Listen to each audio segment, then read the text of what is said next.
She's got a very distinguished career in cosmetics marketing. I'm really impressed at the quality of the companies that she's been affiliated with in executive roles. How about Lancôme how about Estee Lauder, Lancôme of L'Oreal? Okay, how about Revlon? Okay, and today she is a senior vice president or executive vice president, as the script reads. Those of you who have interest in marketing and management, I think it's your time. And without further ado, let me introduce Ms. Elizabeth Park. Well, thank you very much for that introduction. I'm really excited to be here because I think about when I was sitting there, I never really thought I'd ever be standing here. So for me, this is kind of a special thing. I also want to then take you through 3 different types of marketing concepts. Basically from concept, which is the idea, to counter, which is when you get it to launch. One is a celebrity launch that we did for Mariah Carey. One is a designer launch that we did for Juicy Couture. And one is what we call an owned brand, which is a pretty fragrance, and it's an Elizabeth Arden brand. What we do at Elizabeth Arden is we have an aggregate of functions that are involved in moving goods from the producer of those goods to the consumer of those goods. And basically that means that we come up with ideas, we come up with programs, we ship them to the stores where we sell them, and then the ultimate person that buys our products are the consumer. And I started as an administrative assistant, and that was really the beginning of me getting on the track to marketing. I worked my tail off. I was there every night till 10 o'clock. We have this theory when you're first starting out, you have to leave after your boss. So I would sit at my desk and wait until my bosses left, which were, at that time, because it wasn't as easy for women to break into business, a lot of women who didn't have kids, and a lot of them weren't married, so they were staying there till 10, 11 o'clock at night. So basically, me and all the new people, and Bonnie's laughing, because she also started at Revlon too, and experienced the same thing. And we would just, do work and projects. And at the end of the day, we worked our tails off. We really made a difference, and we started to work our way up through the ladder. One of the only beauty brands that can say they've been in business for 100 years. We're actually celebrating our 100-year anniversary this year. So I don't know how many companies can say they've been in business for 100 years, but now as of 2010, we can.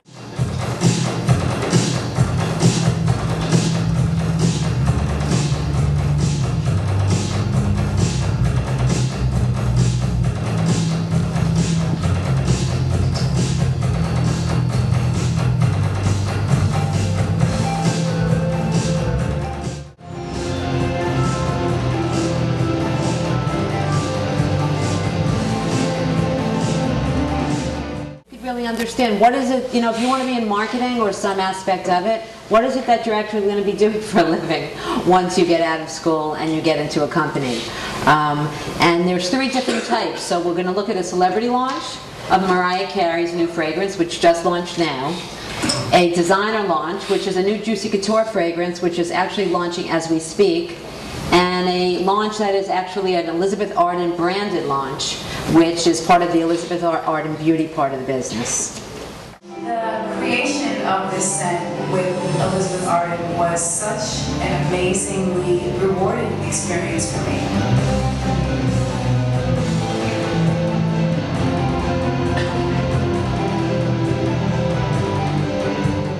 With Mariah Carey.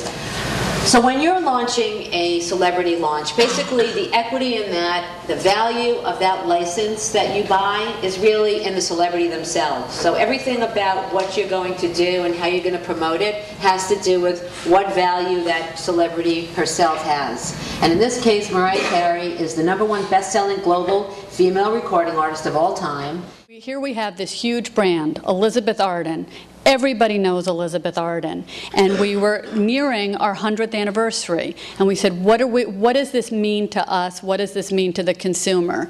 And we thought, let's take this opportunity and to really refresh our brand. So in the consumer's mind, as though some people may say, oh, it's my grandmother's brand, oh, my mother used it, how do we make it relevant and modern for today? And practice your communication skills, because I know you all think that you communicate really well, but you're talking the language of the people that you hang around with. You need to understand the language of the people that you aspire to hang around with. And those are going to be your potential bosses and your potential employers. So you need to practice those communication skills. And lastly, it's about your presentation.